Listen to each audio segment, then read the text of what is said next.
I'm Dean Newland, and welcome to Leadovation. Reimagine, facilitate, flourish. This podcast is dedicated to the art and science of innovative leadership. Through insightful interviews with industry experts, I bring you cutting-edge strategies and experiences of innovative leadership, helping you think differently, act strategically, and achieve remarkable results. Join me as I provide insights and tools that empower you to make smarter decisions, forge meaningful relationships. Welcome to Leadovation.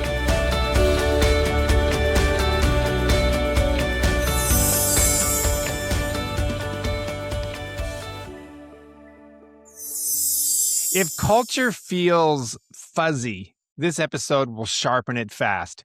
Margaret Graziano breaks culture down as the ecosystem that turns vision into reality and explains why it impacts performance, engagement, and even your bottom line, whether you're measuring it or not. We talk about what's changed since COVID, how leaders can rebuild trust, and a few simple how-to moves, such as connect people to a mission that matters, create an environment where people can innovate, and stop running meetings that cost a fortune and leave everyone absolutely drained. Margaret, great to see you. Great to have you. Culture. I don't mean the thing in the back of your throat. I mean culture as it defines your people. I was once talking to the board chair of a fairly large healthcare organization. We were having a lunch. And he said, well, I asked him about what he felt the culture was of the organization of which he was the board chair. And he goes, well, I don't even know what that means. I mean, what does it mean to have a culture? And I was somewhat surprised and taken back that this person, as accomplished as he was, didn't really have a definition about culture. And I began to realize that we seem to have a personal definition for culture. What is it for you? Yeah. So organizational culture is, layman's terms, how it feels to work in the environment, how work gets done, how people interact with one another, how inspired or uninspired people are. The higher level definition, it is the ecosystem that turns the organization's vision into reality. It's the ecosystem behind the scenes or everywhere around it. And then in your work, I know you've got a book out. We can definitely talk about that before we close off here today. But if I'm a finance person, I'm somebody who's all about ROI and, break-even points and all that kind of stuff. And I hear things like about culture. I kind of know intuitively it's an important thing, but how do I measure it? How do I know that it's getting better or worse or staying the same? Yeah. So performance has everything to do with culture, and this whole Kaizen and lean manufacturing, they knew something about this. And of course, it didn't come from the United States. It came from elsewhere.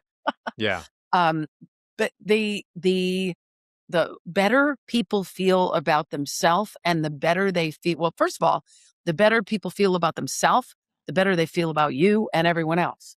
The better they work together, the less friction there is, the less anger, anxiety, clusters, pointing fingers, lack of communication, and the more things can flow. From a dollars and cents standpoint, I've got clients who actually had to measure CEOs, VPs of HR, and in at least 10 examples, improving culture added 8 points to the EBITDA. That's a lot of money. It's a lot of money. That's a lot of money. There are statistics that say disengagement is a $450 billion problem. Mm. And if you just look at the percentages, that's about 5% per company of the bottom line. That's huge. So just take that number you just shared about disengagement.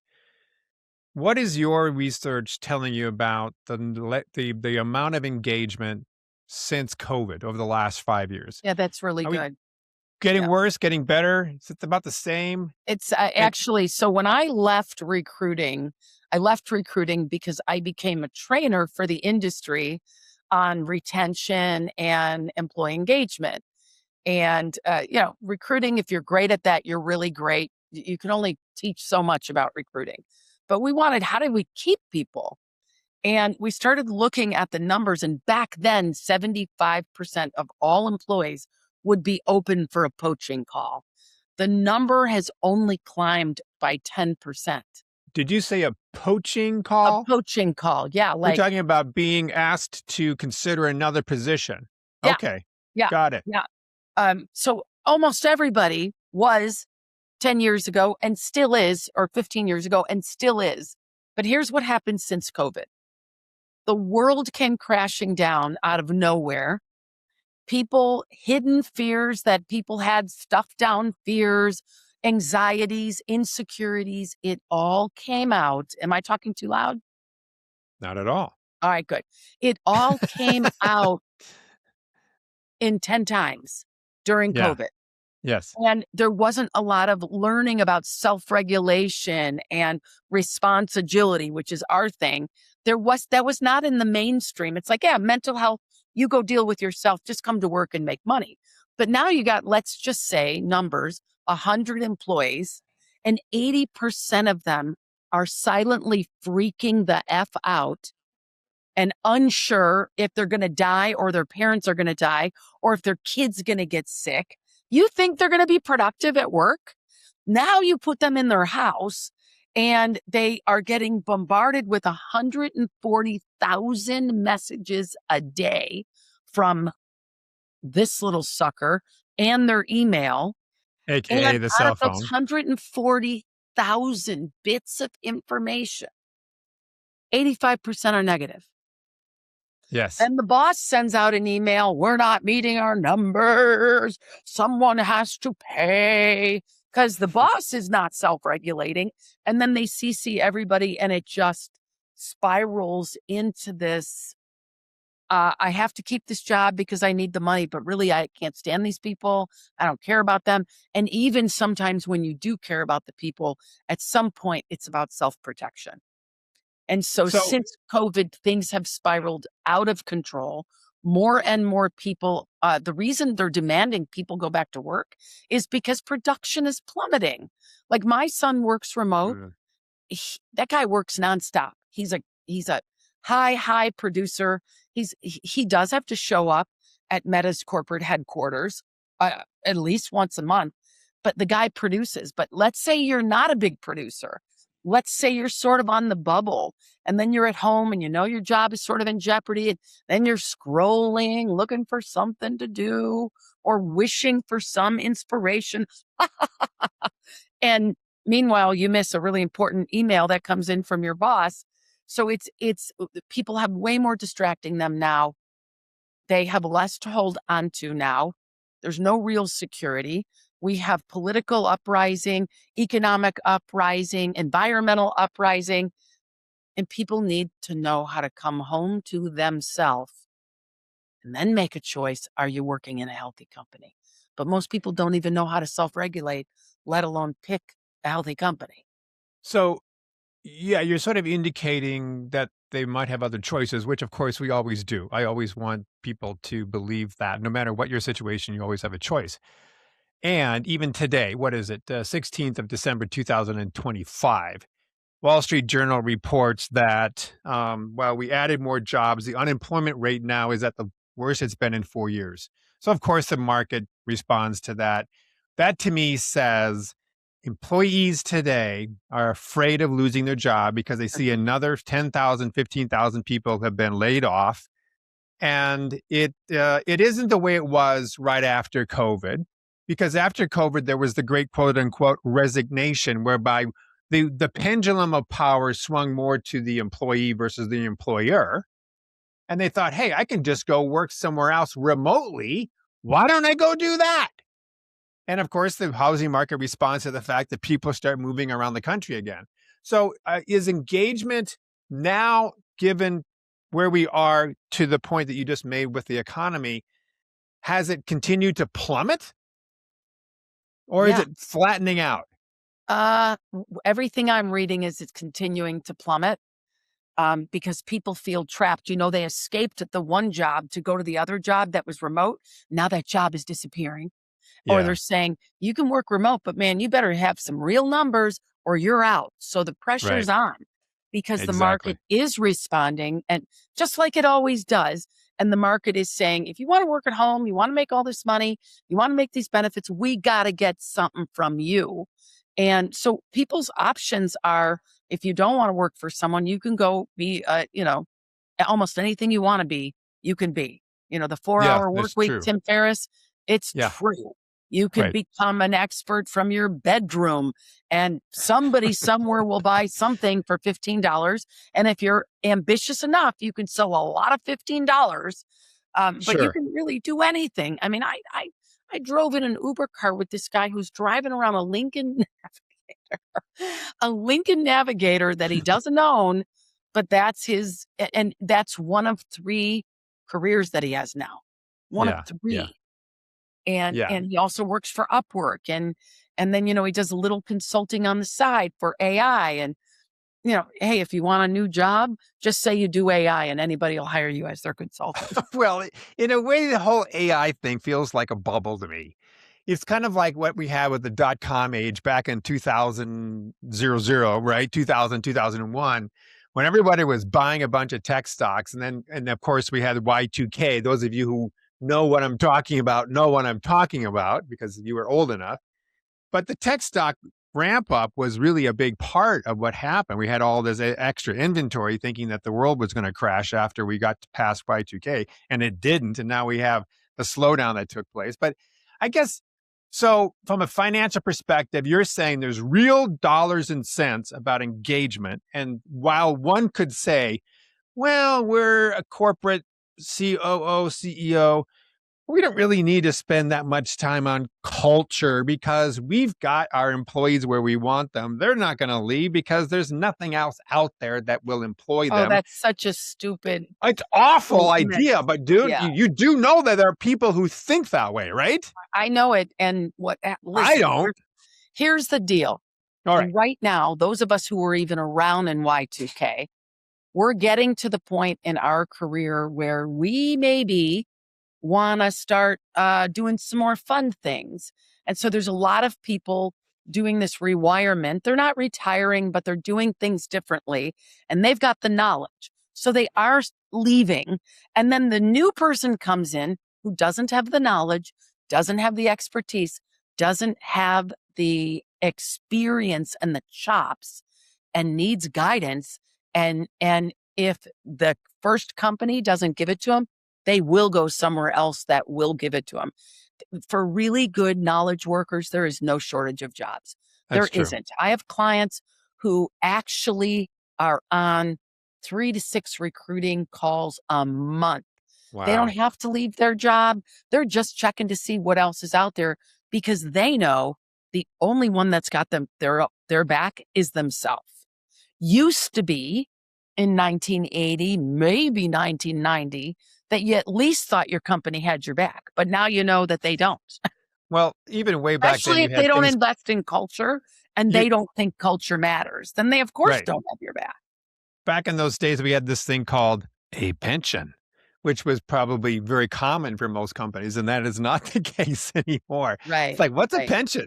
All Right. right, so Margaret, um, how do we then? There's a ton of things that you could answer about this, but if you were to narrow it down, let's say I'm a mid-level manager, I've got a team. I'm hearing what you're saying that makes sense. I get the financials.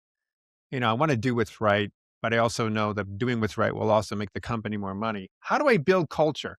There's a thousand things you could come up with, but are there a couple that you could share that would increase people's experience with work and their Yeah. engagement, et Yes. cetera? Yes. So there's a lot of science behind this, but we're on a podcast, don't have a lot of time for science. That's okay. Um, the three things that are the most important is people need to feel they're working for something that matters more than making their CEO rich.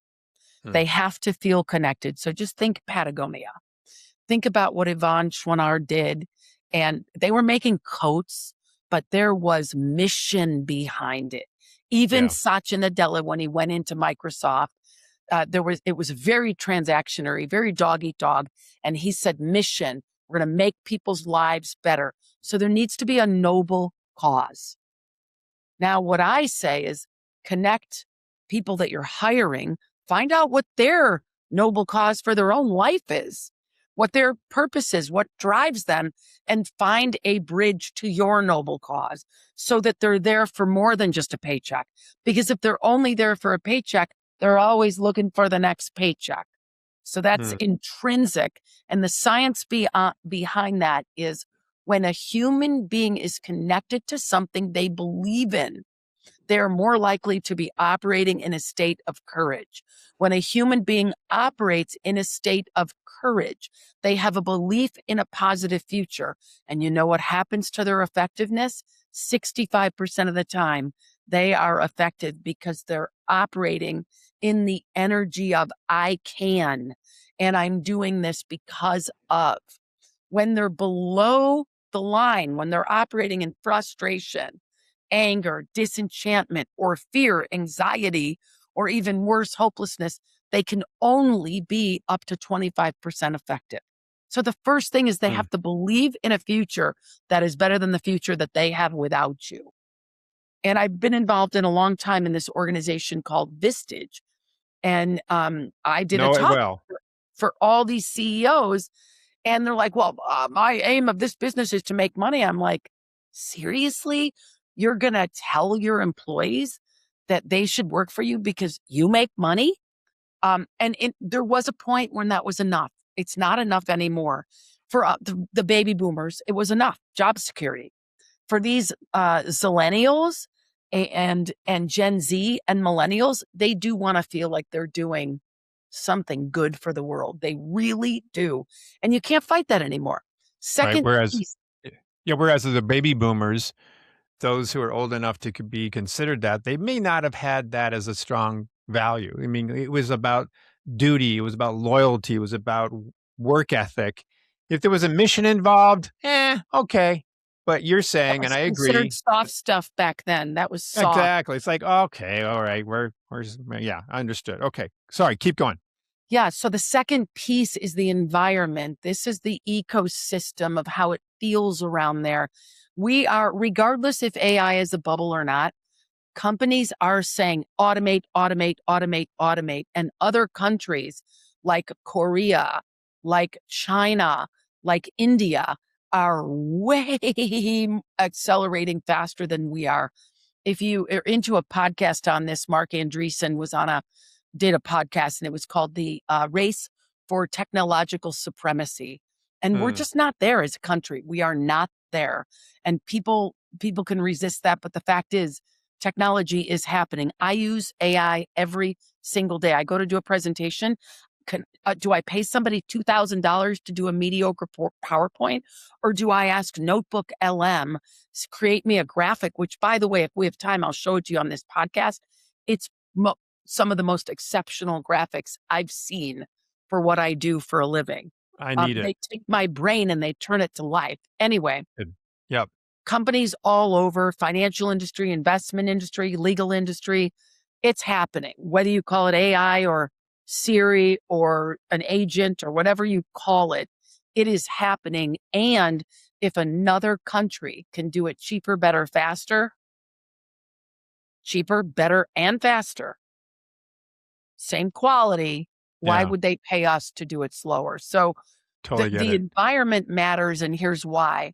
If you expect people to innovate, if you expect people to look at business as usual and kick it up a notch, take it up a notch, be better faster, then they have to have an environment that they can thrive in, that they can question sacred cows, that they can question status quo, that they can push the envelope. But if you work in an environment that is transactionary and you're only as good as your last good thing you did, like recruiting was. Who cares what you did for me yesterday? What are you going to do for me today? If you work in an environment that is oppressive, you won't be able to innovate. So what's key in the culture, in the environment, is that we build trust with Mm. people, that we're clear on what their role is and how their role impacts that noble cause and how they contribute, and that workflows work. And it's not, we're not, the problem with the baby boomers is most of us were the ones who created these gross, outdated, cumbersome, like 18 steps to get to the bottom of the Tootsie Roll Pop, where a Zillennial could come in and say, we could do that in 3. And we need to Mm-hmm. let them do it. But if they can't challenge the boomers and say, hey, I respect you, but let's get this done faster. And in a lot of environments, it isn't set up to thrive. And so that we have to build trust. We have to make time for people. We have to teach people how to self-regulate.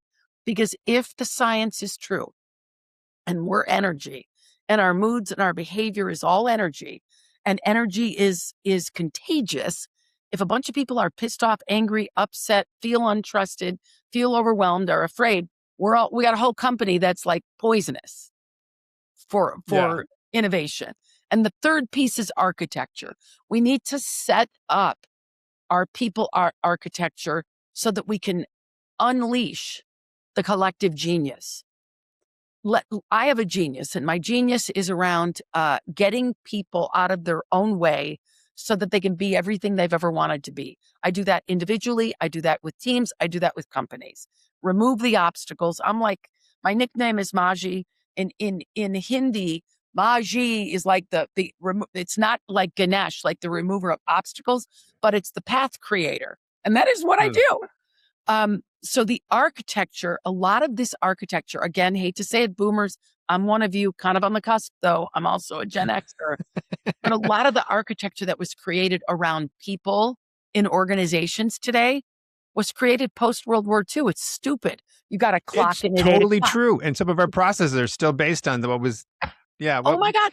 They were built on Winslow how to, Taylor, I think, was the architect of a lot of this stuff. Yeah. they're built around keeping people in line. Manufacturing. They're Yeah. not built around agency, autonomy, and authority, which No. the new generation totally wants and needs. They also weren't built around having so much technology. Why does a Right. person have to get there at 8 o'clock? Unless they're opening a store or on the customer service line, if they get the work done, why can't they get there in enough time to get the work done? But Right. that's just one simple explanation. When I go into companies, Dean, it's unbelievable how much time they spend in meetings and how much time they're in meetings not being in the meeting. And I said, That's how all. much did that meeting?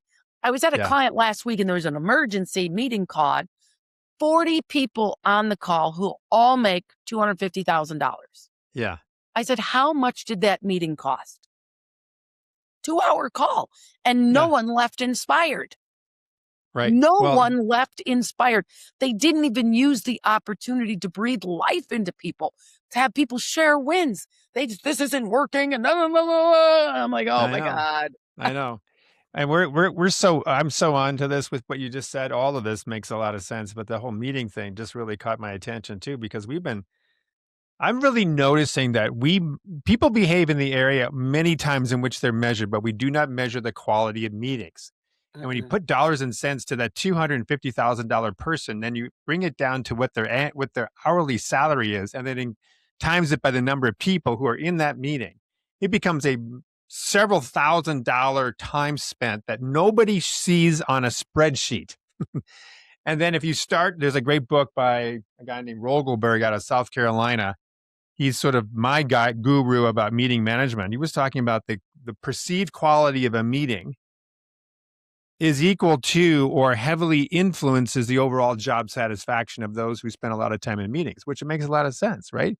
You want to Yes. Yeah. engage people. One of the things you can do to help engage people is make these meetings more efficient, more effective, more purposeful, And more use them to inspire people for exactly change.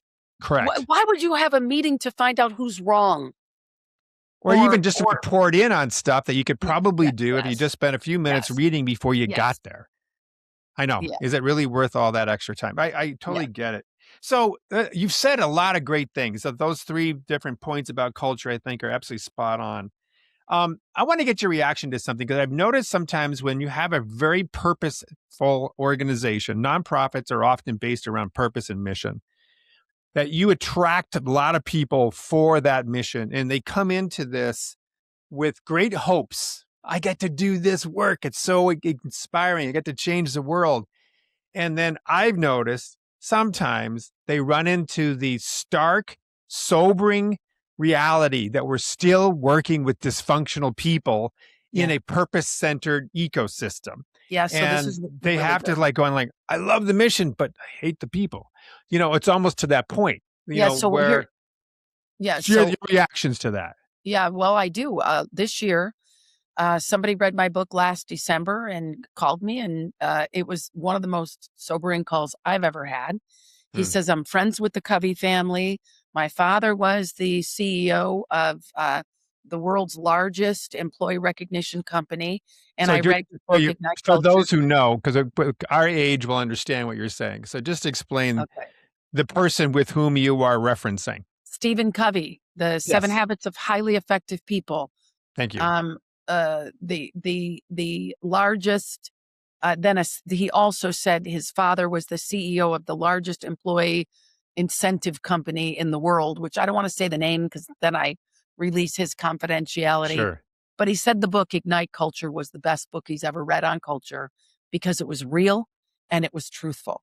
So they're a massive nonprofit doing really good work, but they hired a CEO that had been riddled with insecurity and also Mm, a big anger towards men and mm, a feeling like men were perpetrating her. So she set it up so she wasn't open for feedback, especially from men.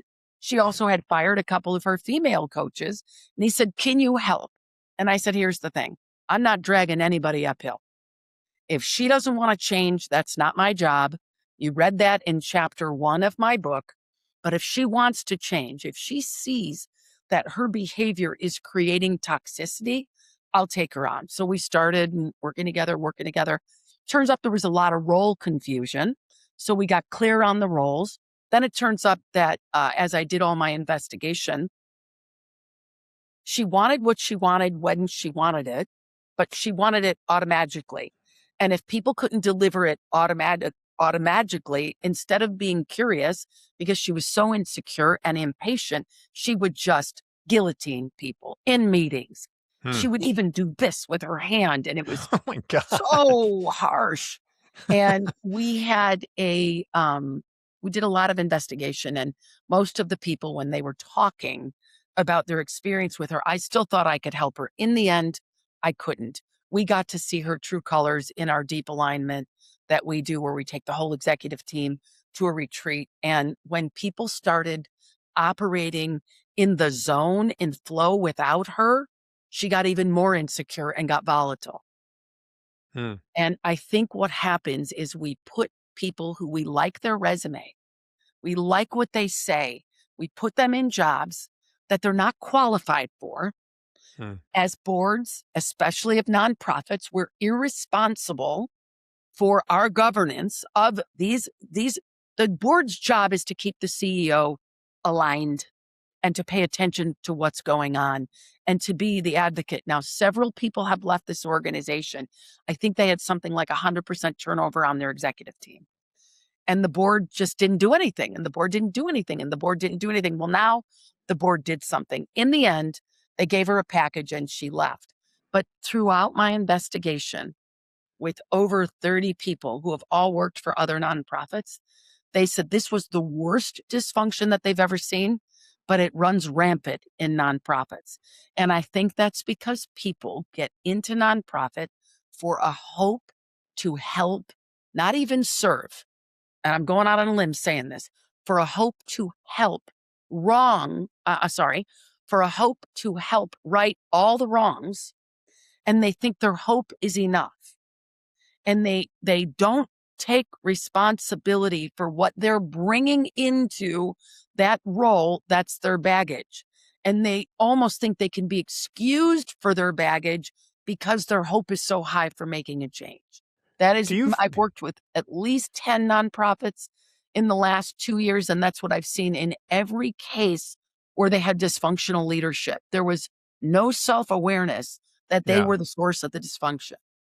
Yeah. I would almost add another layer of what you just said, that I want to join this purposeful nonprofit, if it is nonprofit, not only because I believe in what they're about, but because I hope that particular energy, culture, focus on purpose will rub off on me, that I will get to transform an area where I feel is missing. And if I can plop myself into this company that's so purposeful and focused on mission, maybe I get that too.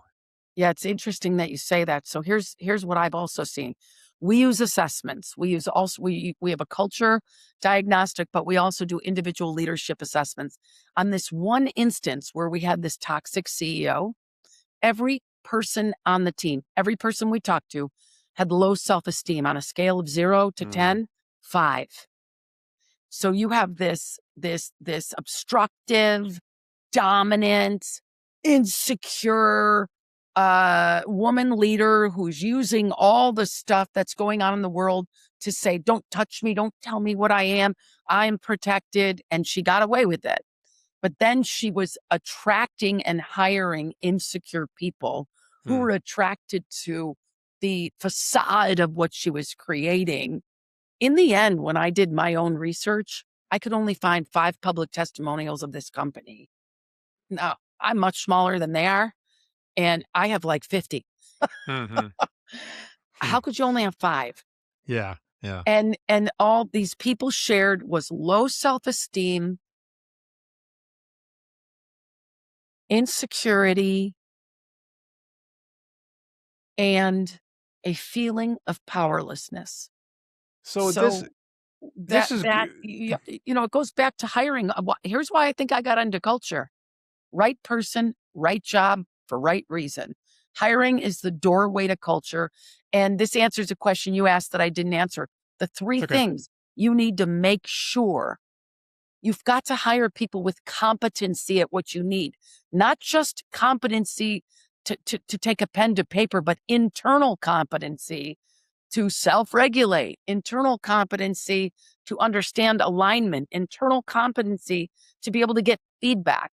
Then you need commitment to your mission. I think people in nonprofit hire commitment without competency and think the commitment's enough to save the day. And the final piece of the 3-legged stool is accountability, which is often missing in nonprofits because they want to be nice. They want to love everybody. Mhm, We're a family here. We can't talk about performance because that'll hurt someone's feelings. And right. that's why nonprofits are running out of money. That's so true. So, there's so many analogies here I could come up with, but one of them has to do with our education system, whereby we're not only just teaching kids reading, writing, and arithmetic and STEM and so forth, but there's now become, over the years and generations, an expectation that you're teaching these people social skills. In the Yes. same way with jobs, we used to just hire people to be able to put widgets together, back in the post Revolutionary War period, where we were, beginning of the 20th century. We didn't need your minds, your hearts, your souls, your creativity. We just needed to do stuff. And now we're well past that. And so now we're developing people. What? We're developing people? Companies are supposed to develop people? Oh, yes, we know we need to do that for all the reasons we're talking about.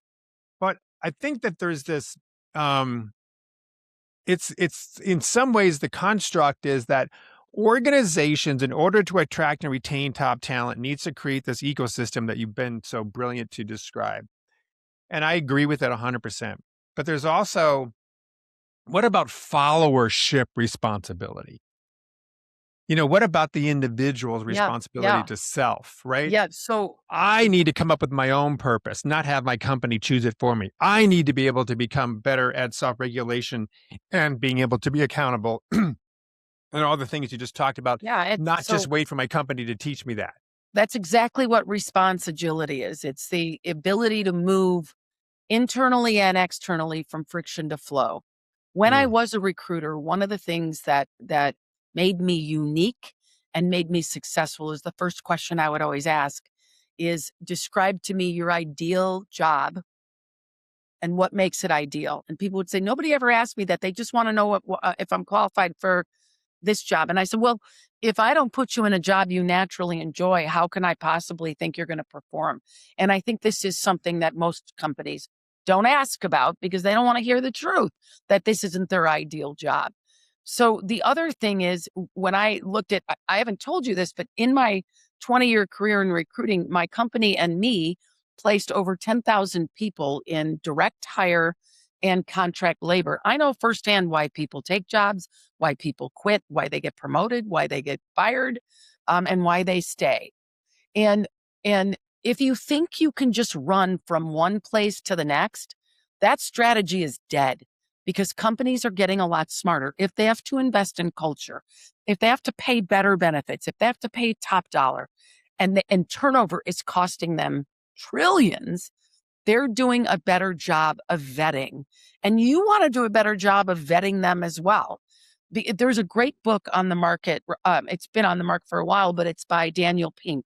You And were it's just reading my mind. To Sell is Human. Yeah. And we have to look at, do I want to be working for the next 10 years, the next 30 years? Then you need to take responsibility or response agility for who you are, how you operate in the workplace, how you navigate relationships. How popular are you in your environment? How easy are you to get along with? How well do you produce results? Because if you're not a results producer who's good at creating relationships and who gives the customer, the end user, a good experience, the stakeholder a good experience, you'll be looking for a job for the rest of your life. And that is not fun. You Right. want to be somebody who people seek out, not on the hunt always for the next job. So I know that I'm on my soapbox, but this is like my whole career is about liberating people in the places they work. And it takes personal responsibility in order to be somebody who gets well paid and has a good experience in the world of work. So it used to be, you had mentioned Daniel Pink, and I would love it if you could pull up your side of your brain that has to do with the recruitment experience that you have, whereby you would say, well, if you take a look at the average employee, it's to be expected you will have 7 different careers or 10 different jobs over a 20-year period. And it was almost like, yeah, we expect that. And in fact, if you moved around a certain amount, not like every few months, but every couple, 2, 3 years, it was almost like, obviously this person is well liked and they're moving up and so forth. Is that still the case? Or are we looking at that as something less advantageous if you're moving around a lot on a resume? I think so. It's funny because when I moved to Silicon Valley, I was in the top 1% of recruiters worldwide. I knew my stuff and I was really, really good at it. Moved to Silicon Valley and all these recruiters are like, oh, people have to leave every year. They have to leave for the next job, for the next job. But when Right. I was interviewing these people, I saw parts of their personality that I thought were pretty toxic. And you see, if you leave every year, no one ever gets to know who you really are. I can tell you that first job, it's okay, stay a year, second job, maybe 2 years, but you will never gain traction in your career if you're hopping around because what it shows is that you don't have any stick to itiveness, that you haven't accomplished anything. At some point, you got to stay 3 to 5 years. And then at Hmm. some point, if you ever want to be an executive, you got to like show you're capable of what you're doing. But I do think we need to all take on this free agent mentality Free that agent nation. Yeah. yeah, I'm the CEO of my own life, Maynard Webb. I'm the CEO of my own life, and I've got to be somebody that's attractive to other people. Right. And whether I'm a consultant, you could be Margaret Graziano Consulting LTD, and you put yourself out there, you do podcasts, you do speaking engagements, you write books, and people come to you. But the average Right. person's not going to do all that.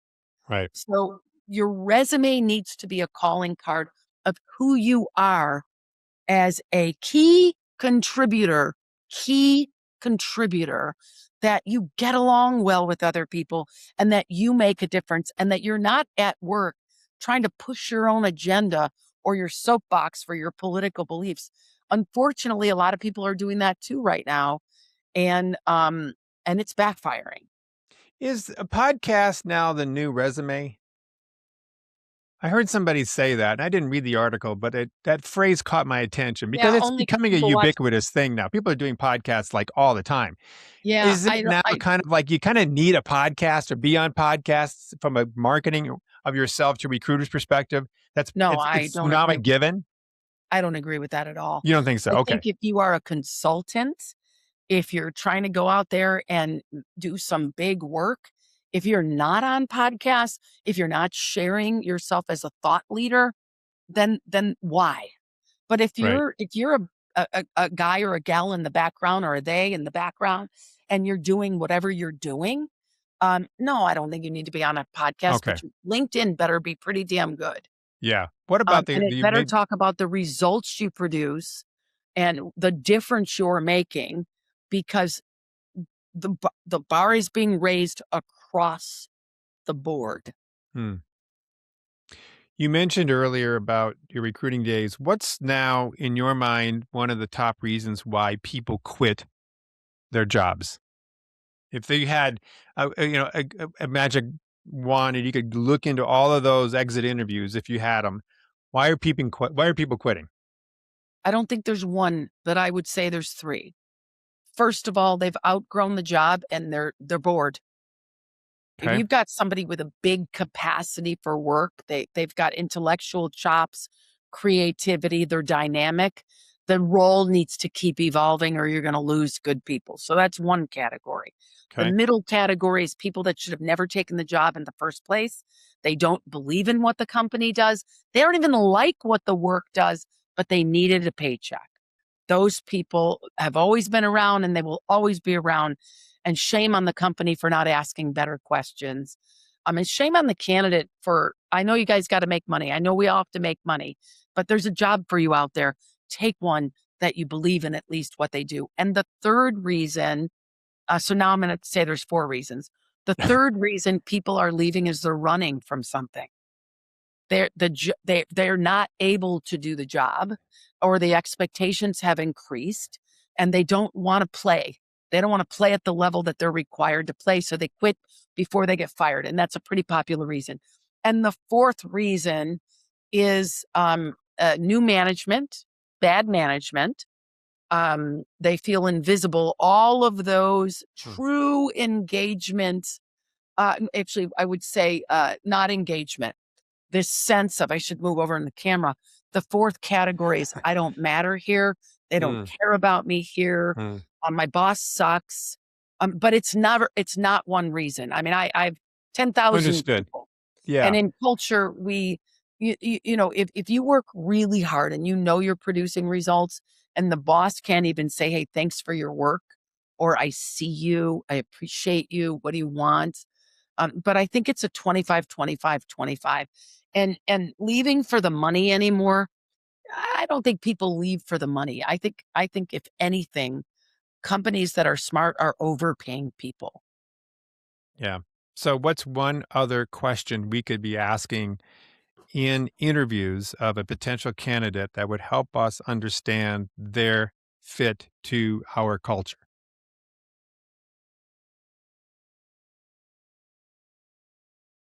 What are your thoughts on what we do and how could you help us do it better? Hmm. It's good. It's good. I I mean, like it. we if we're just hiring people for routine work, we all know routine work is going away. Yeah. You're lying to yourself if you don't think routine work is going away. Yeah. Either it'll be outsourced or it'll be automated or it'll be offshored. But I think offshore isn't the best solution. I think actually technology is better than offshoring. Yeah. Right. So, Margaret, great stuff. Talk about the book, talk about your program so people who want to connect with you can. Great. So the book is Ignite Culture. You can find it on Amazon. You can also find it on my website, margaretgraziano.com. It also has a workbook that goes with it. And the next book is Align Culture. So Ignite is about how to create the framework. It's contextual, lots of stories. Align is about how to build that architecture from the work we've actually done, and we share the exact work, the hiring, the onboarding, leadership development, you name it. All of it's in that book. And you could find me on margaretgraziano.com. Programs. I love that you ask that. We have a master class that if you like to take classes on your own, and you could get the book, the workbook, and the master class for a really reasonable price. And then I also lead live retreats, Evolve the Leader Mm. Within, Ignite Your Power. You can find those out at Keen Alignment. The work I do is grounded in this technology or distinction or methodology called response agility, moving friction to flow.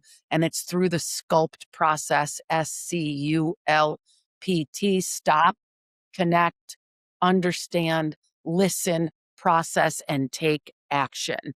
And all of anything we teach works on evolving the leader within, because true culture is about transforming from the inside out, one person at a time.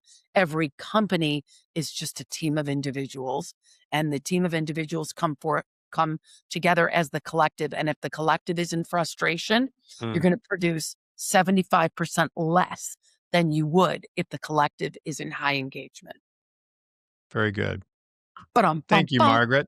This was good. You're welcome. It's very good. Thank you for your time. Thank you. Have a great day. Thank you for listening to Leadervation with Dean Newlund. If you enjoyed the show, please subscribe, rate, and review on Apple Podcasts, Spotify, or wherever you get your podcasts. If you'd like to learn more about Dean or Mission Facilitators Leadership, go to mfileadership.com. That's mfileadership.com, or check the show notes. Reimagine, facilitate, flourish. Transform your leadership success with Leadervation.